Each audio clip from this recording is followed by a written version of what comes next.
Willkommen, bienvenue, welcome pour une nouvelle pile à lire. Tchin tchin. C'est de l'eau. Est-ce que je suis dans l'excès? Oui.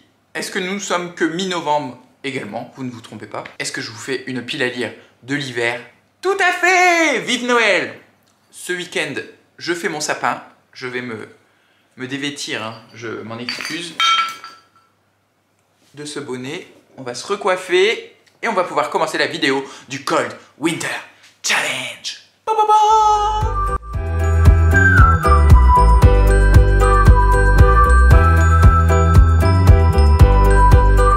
Je ne vous cache pas que je suis très excité. À la différence du Pumpkin Autumn, j'avais fait une pile à lire aussi pour le Pumpkin Autumn Challenge. Je suis beaucoup plus emballé par les catégories qui sont proposées là dans le Cold Winter. Pour le Pumpkin, j'avais mis vraiment qu'un livre par catégorie, par menu, etc.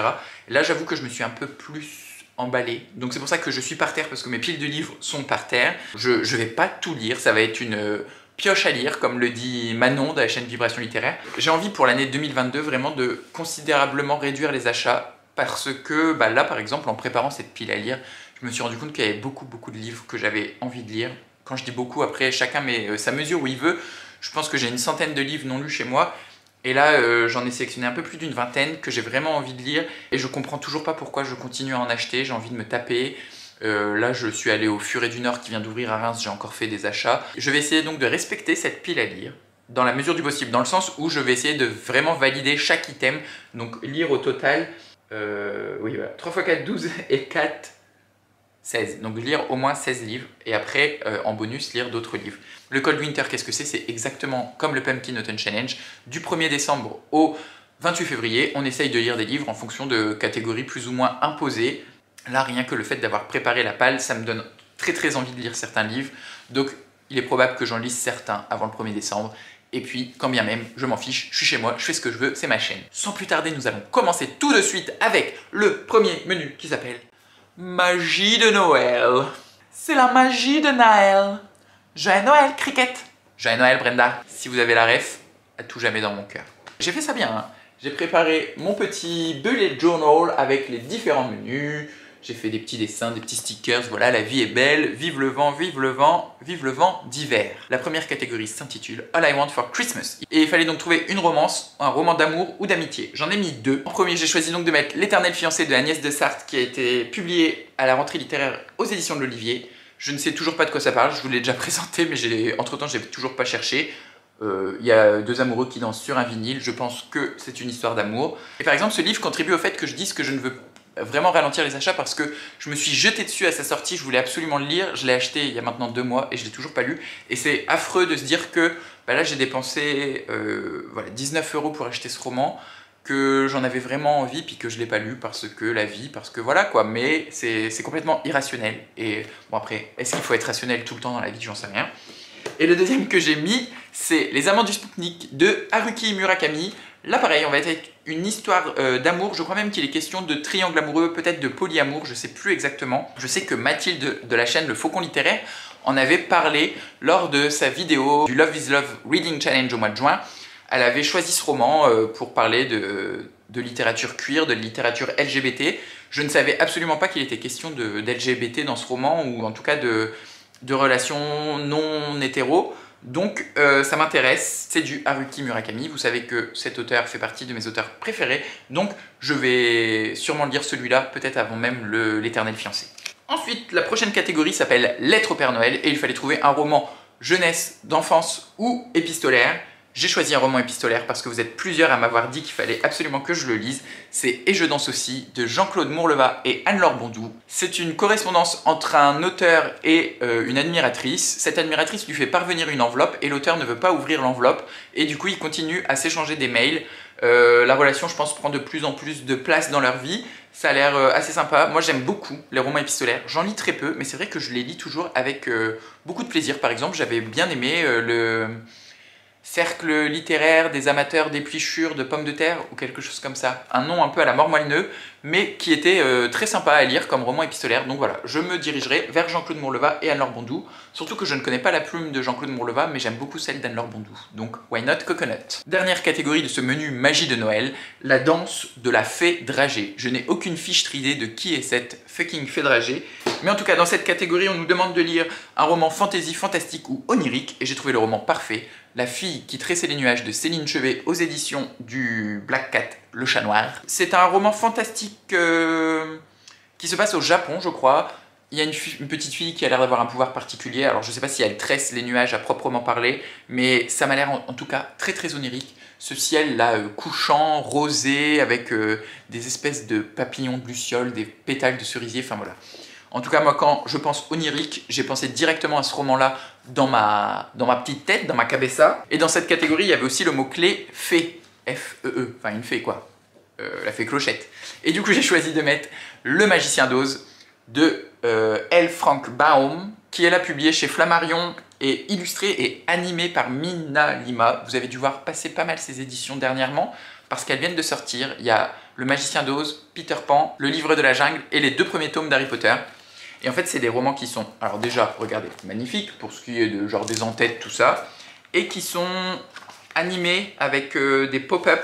Alors moi, j'ai encore les papiers blancs, vous voyez, il y a des feuilles de soie là pour protéger. Mais par exemple, là, on a le chevalier d'émeraude, enfin, c'est pas le chevalier d'émeraude, je sais plus comment il s'appelle. L'homme, le bûcheron en fer blanc, voilà, l'homme Tin White, en anglais, c'est genre Tin White Man ou un truc comme ça. C'est magnifique, vraiment, vraiment, c'est un travail monstre. C'est du hardback, ça coûte 30 €. Bon, c'est un peu cher, j'avoue, mais il y a vraiment, vraiment un travail de ouf derrière. Rien qu'avec les illustrations et les espèces de pop-up là, enfin voilà. J'ai vraiment hâte de lire Le Magicien d'Oz parce que le film Le Magicien d'Oz avec Judy Garland fait partie de mes films préférés. La comédie musicale chantée et rendue célèbre entre autres par Idina Menzel et Christine Chenoweth, pareil, fait partie de mes comédies musicales préférées. Et j'avais eu une grosse déconvenue, rappelez-vous, durant le mois de la fantasy, avec Wicked qui fait partie, qui est justement le roman qui a inspiré la comédie musicale, ou c'est l'inverse, je sais plus, mais en tout cas, j'avais pas du tout aimé ce roman, donc j'ai envie de lire le texte original du Magicien d'Oz, que je n'ai jamais lu jusque-là. Ensuite, le prochain menu s'appelle Cocooning hivernal.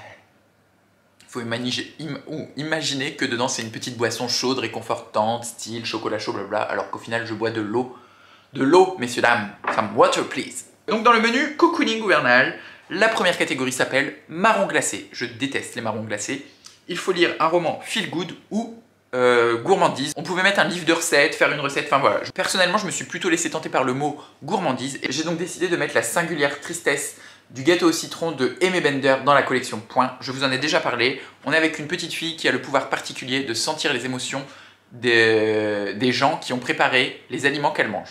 Et sa mère, pour son anniversaire, lui fait un gâteau au citron et elle va se rendre compte que sa mère est triste. Celui-là, pareil, je vous en ai déjà parlé plusieurs fois. J'ai honte de ne pas l'avoir lu encore et de dire que j'ai très envie de le lire et de ne pas le lire. Je m'énerve, j'ai envie de me foutre des baffes. Allez, comme ça Laura elle pourrait dire « Ah, il y a Floris qui se donne des baffes en vidéo !» La prochaine catégorie s'appelle « Bonhomme de pain d'épices » et il faut lire un livre en lien avec la différence, la tolérance, une thématique LGBT. Donc j'ai choisi 2 romans, un que j'ai en ma possession et un que je n'ai pas. Le premier que je n'ai pas, ça s'appelle De purs hommes, je vous le mets ici, je ne sais même pas la tête qu'il a. Je reviens de librairie, j'ai oublié de regarder pour l'acheter d'ailleurs, je suis complètement débile. De purs hommes de Mohamed Mbougassar, qui est donc notre prix Goncourt 2021, notre lauréat. C'est son roman précédent, ou un de ses romans précédents, je ne sais pas exactement. C'est Rochelle qui m'a donné très envie de le lire, car il est question d'homosexualité en Afrique.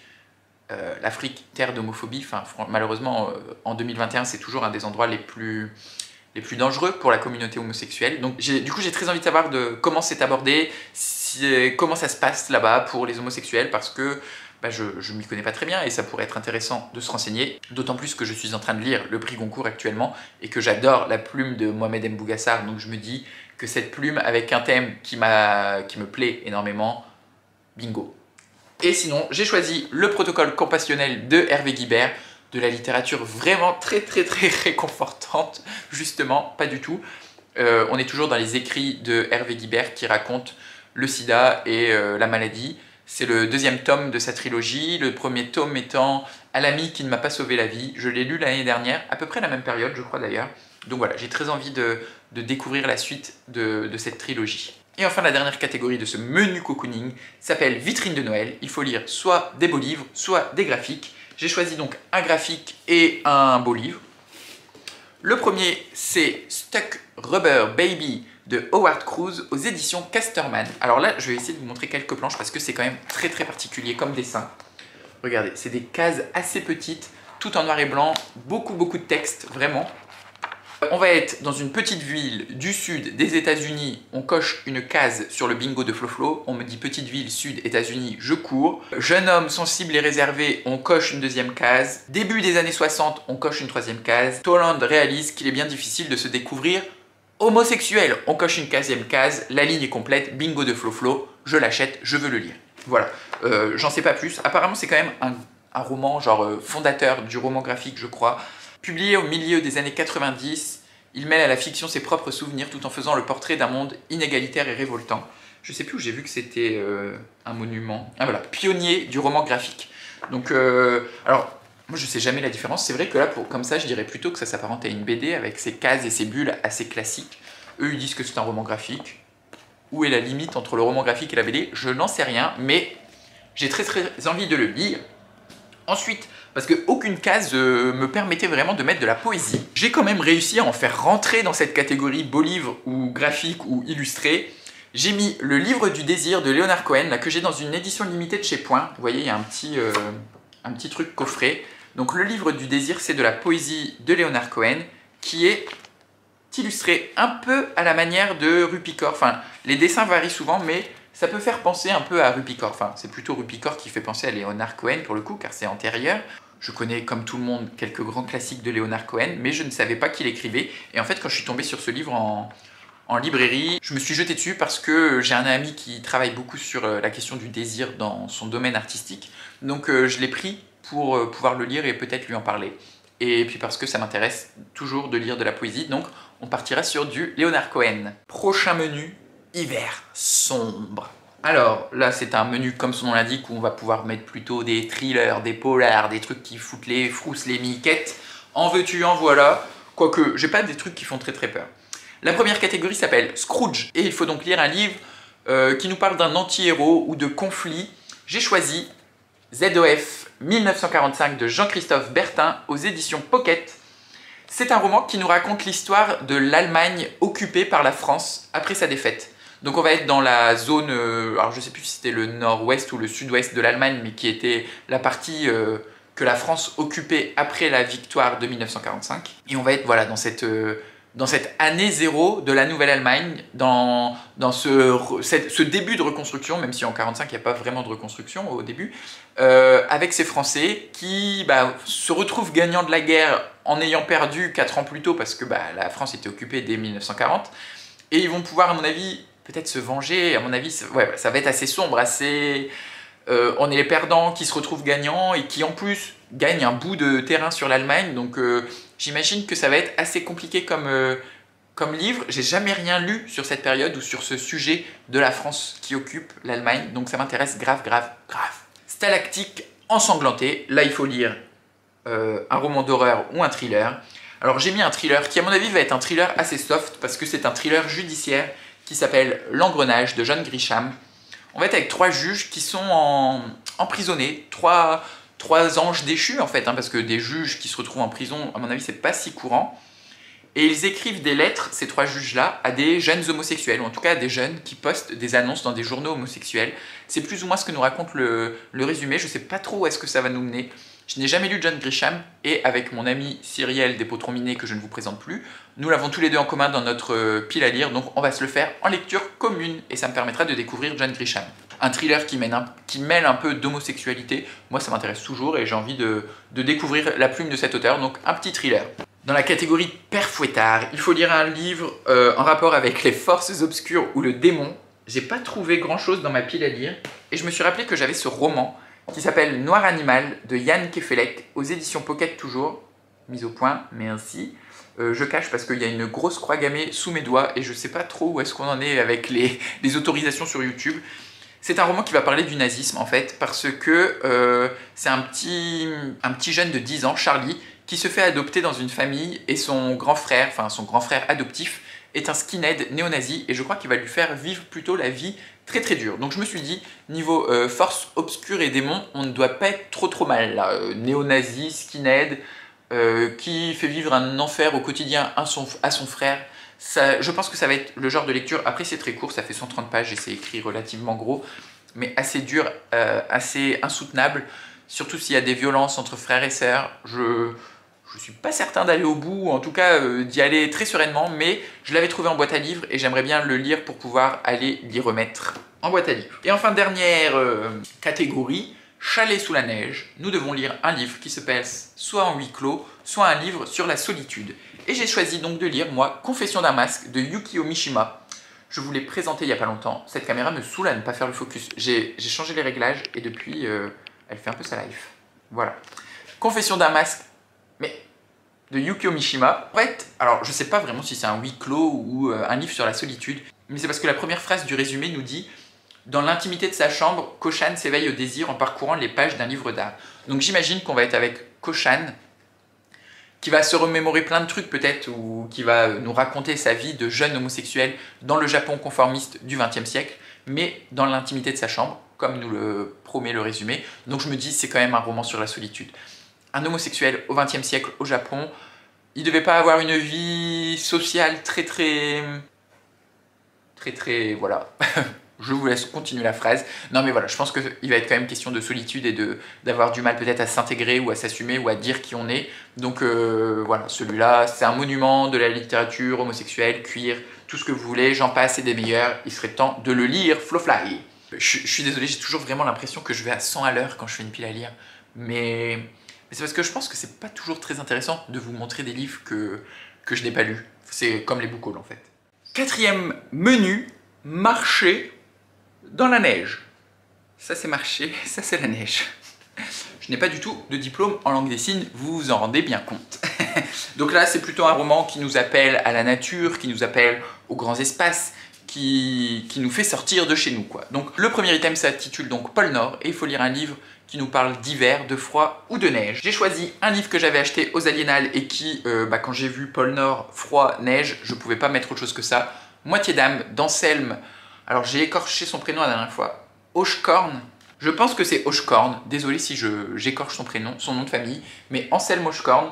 On est dans un roman de fantasy avec une magie qui se pratique à deux. Et le personnage principal est une femme et elle ne veut pas pratiquer la magie avec l'homme qu'on lui attribue. Et donc du coup, elle quitte le monde, enfin la société dans laquelle elle vit pour aller un peu s'exiler parce que elle refuse ce diktat de tu dois faire ta magie avec tel mec. Et elle va rencontrer quelqu'un, un homme, qui a vécu la même situation, qui n'a pas voulu accepter la femme qu'on lui avait un peu obligé à prendre comme magicienne. Et donc du coup voilà, je pense qu'il va y avoir une petite histoire d'amour entre ces deux personnages.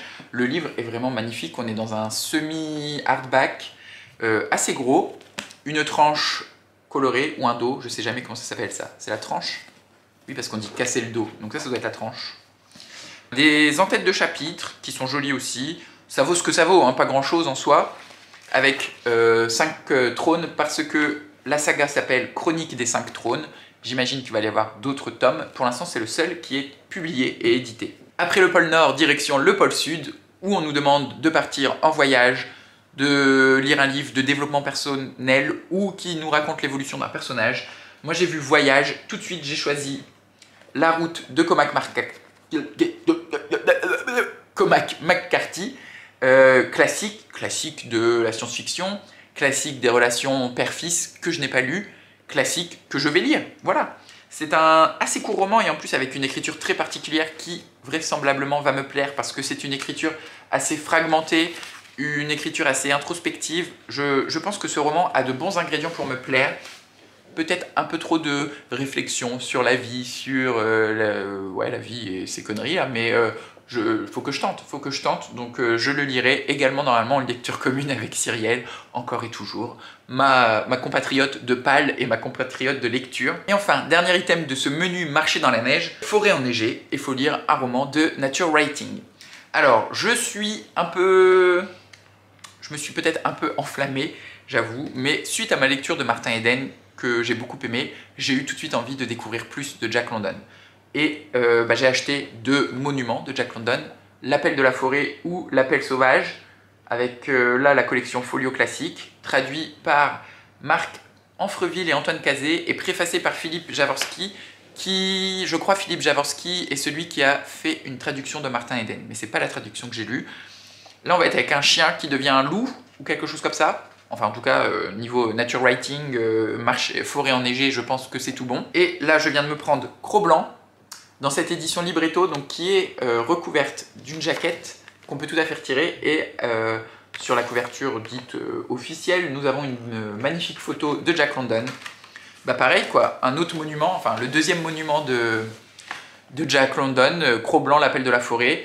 J'ai très envie de lire Talon de fer, qui est une dystopie racontée par une femme, sauf que il n'y était pas en poche, et j'ai repéré une très belle édition du Temps des cerises, la maison d'édition Le Temps des cerises, qui a l'air vraiment très belle et très complète sur Talon de fer.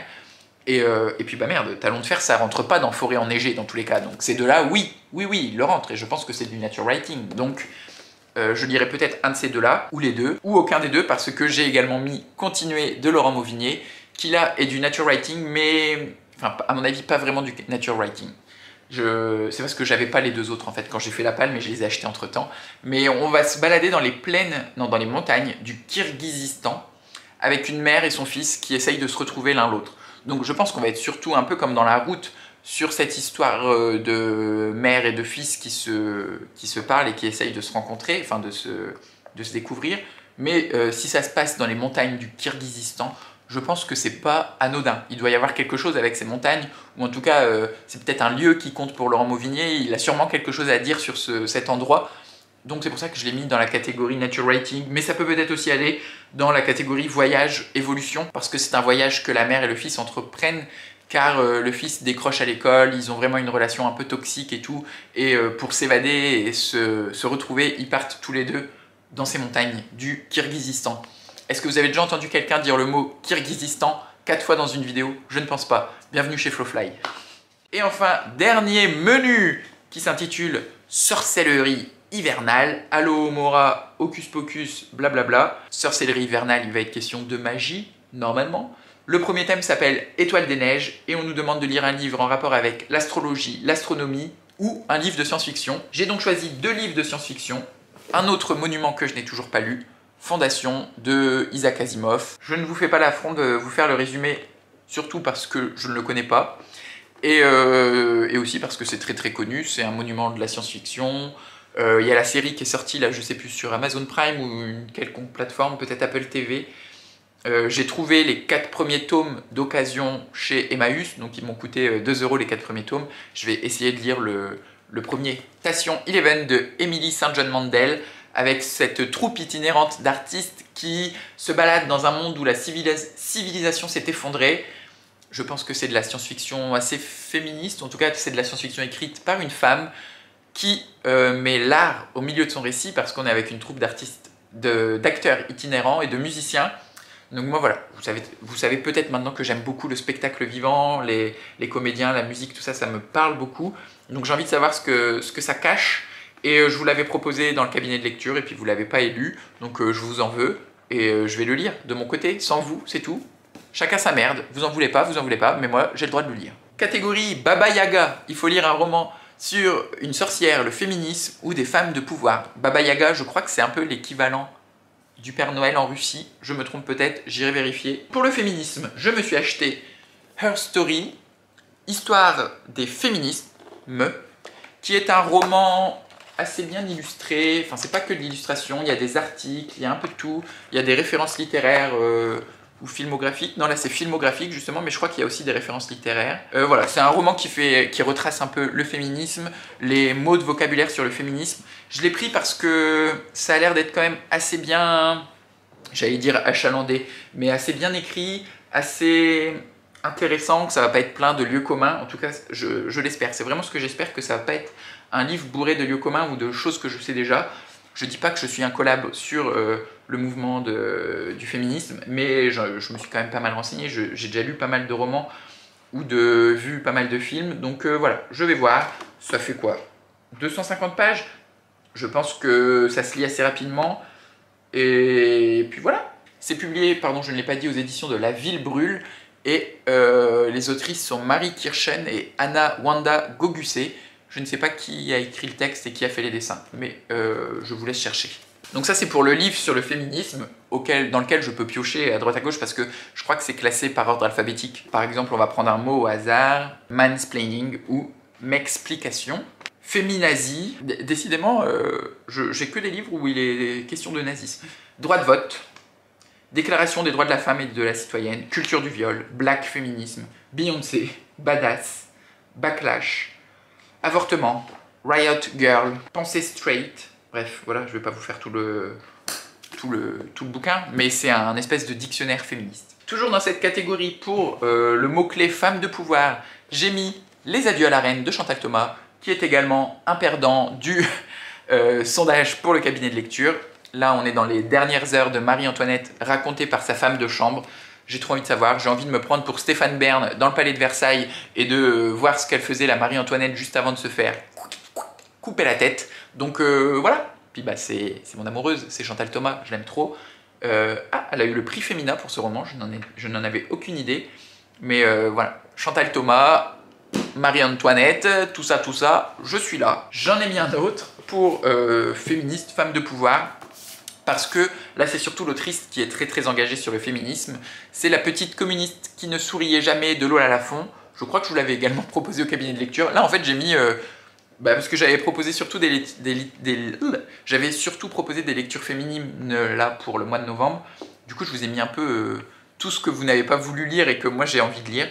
On va être avec, je sais jamais comment elle s'appelle, je vais encore chercher. J'espère qu'une fois que j'aurai lu le bouquin, j'arriverai à retenir son prénom. Nadia Comaneci, qui est une petite gymnaste qui a fait sensation aux Jeux Olympiques de Montréal en 1976, qui représentait je ne sais plus quel pays, mais en tout cas un pays du bloc de l'Est de l'URSS, et qui avait l'air très mystérieuse. Lola Lafont essaye de reconstruire sa vie, de savoir ce que pensait cette petite fille qui ne souriait jamais, et je pense que ça va être très émouvant et très touchant. Vous les femmes...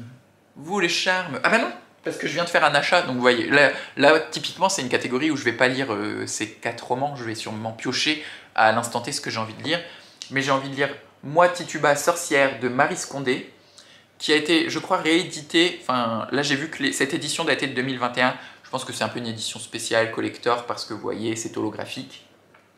On est avec une jeune esclave qui part de l'Afrique parce que elle se fait capturer, je pense, pour aller aux États-Unis, plus précisément à Salem. Et à Salem, elle va être dans une communauté rigoriste, autoritaire, aux ordres d'un pasteur. Et cette femme, Tituba, qui est donc considérée comme une sorcière, va être jugée, je crois, au procès des sorcières de Salem. Ça a l'air super intéressant. J'ai jamais rien lu sur le procès de Salem, donc ça m'intéresse de savoir... après, je me doute que c'est juste une femme qui avait peut-être une certaine aura et un peu de pouvoir et que du coup, elle était considérée comme une sorcière, malheureusement. Mais ça peut être intéressant de... Cette question aussi, en fait, je ne savais pas que dans le procès de Salem, il y avait possiblement des femmes esclaves africaines qui avaient été jugées. Je pensais que c'était que des femmes WASP, quoi, white, anglo-saxon, protestants. Et peut-être pas, finalement. Alors, je ne sais pas jusqu'à quel point c'est véridique, si c'est historique ou pas, mais why not coconut. Moi, Tituba sorcière de Marie Scondé. La dernière catégorie du dernier menu s'appelle Yule, qui est, je crois, la fête de Noël païenne. Encore une fois, je ne suis pas sûr. Qui nous demande de trouver une réécriture de mythe ou de légende. Et j'ai choisi un roman de science-fiction qui s'appelle... Enfin, je sais pas si c'est de la science-fiction, mais c'est publié chez Folio SF. Non, c'est de la fantasy. Alors, c'est chez Folio SF. Toujours pas de mise au point. C'est chez Folio SF, mais c'est estampillé fantasy. Et ça s'appelle Roi du matin, Reine du jour, de Ian MacDonald. Alors, je sais pas si c'est un roman ou 3 histoires. Mais on nous parle de Emily Desmond, Jessica Caldwell et Annie McCall. 3 générations de femmes irlandaises, folles pour certains, sorcières pour d'autres. Donc là, ça pourrait rentrer comme ça dans l'autre catégorie. Mais je l'ai mis là parce que la catégorie s'appelle Mythes et légendes et qu'on nous dit que c'est une revisite de la mythologie celte. Je ne connais pas du tout la mythologie celte. Il y a une femme qui parle à des fées, il y en a une autre qui est astronome, je crois, une mythomane et une autre qui a un katana. Voilà, ça a l'air un peu what the fuck. Donc c'est pour ça, je sais pas, parce que les 3 femmes ont l'air d'avoir vraiment 3 histoires totalement différentes. Donc je sais pas si c'est 3 histoires ou un seul roman. Je comprends rien. Je ne comprends rien à cet ouvrage. Et pourtant, j'ai très envie de le lire. Et la couverture est quand même super belle. Regardez-moi cette femme là, un peu cette mariée vaporeuse, fantomatique. Ça a l'air génial, non? Peut-être pas. C'est peut-être que moi qui le pense. Hein. Dans les autres livres que je voudrais bien lire cet hiver, j'ai mis un monument. Que dis-je? Un mastodonte, un roc, un cap, une péninsule. Le Seigneur des Anneaux, tome 1, on ne voit strictement rien. La communauté de l'anneau, non, la fraternité de l'anneau.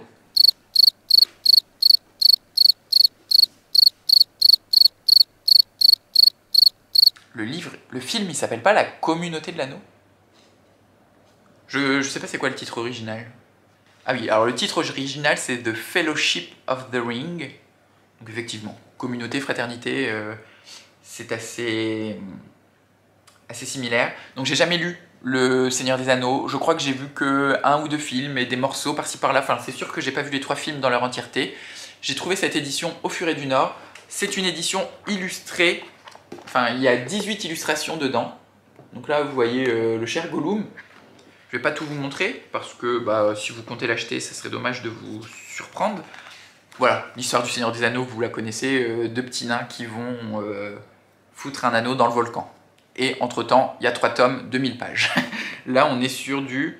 Non, 500 pages. Bon, après, c'est du grand format et c'est pas écrit bien gros. Voilà, j'ai envie de savoir. Je pense que ça peut me plaire parce que vraiment, les souvenirs que j'ai des films, même s'ils sont vagues, c'est quelque chose d'assez épique qui me plaisait. Alors sûrement que les films sont un peu plus rebondissants, épiques, etc. que la plume de Tolkien qui est, je crois, très descriptive. Mais c'est à tenter. C'est à tenter. Et puis, je me fais pas de bile. Si j'arrive pas à le lire ou si ça m'ennuie, je trouverai toujours à le revendre et pour un bon prix. Enfin, dans le sens où je perdrai pas trop d'argent. Ça nous fait 27 romans à lire sur 3 mois. Novembre, janvier, février. À savoir que je peux monter jusqu'à 20 livres lus par mois, comme je peux rester bloqué à 10 livres lus par mois. En ce moment, mon rythme de lecture est très fluctuant pour X et Y raisons. Donc on verra bien. On verra bien. De toute façon, comme toujours, zéro pression. C'est des livres qui me donnent très très envie, mais si je lis pas tout, si je lis d'autres choses, le principal étant que je me fasse plaisir à lire et que je lise des trucs qui me plaisent. Mais toujours dans l'optique, ne pas trop dépenser, ne pas trop racheter de bouquins. Cette vidéo fait donc 3/4 d'heure en termes de rush. Ça va me faire chier la bite en rond, comme dirait ma grand-mère, pour faire le montage, j'en suis sûr et certain. Si la vidéo vous a plu, vous pouvez la liker. Si vous voulez la faire voyager, vous pouvez la partager. Et si ce n'est pas encore fait, qu'est-ce que vous attendez pour vous abonner? J'ai pris un petit accent bourgeois en vous disant ça, je ne sais pas pourquoi, et j'agite ma tasse tel un je ne sais quoi non plus. Mais en tout cas, je vous souhaite comme toujours de bonnes lectures, de bonnes découvertes, et bien évidemment, d'être heureux.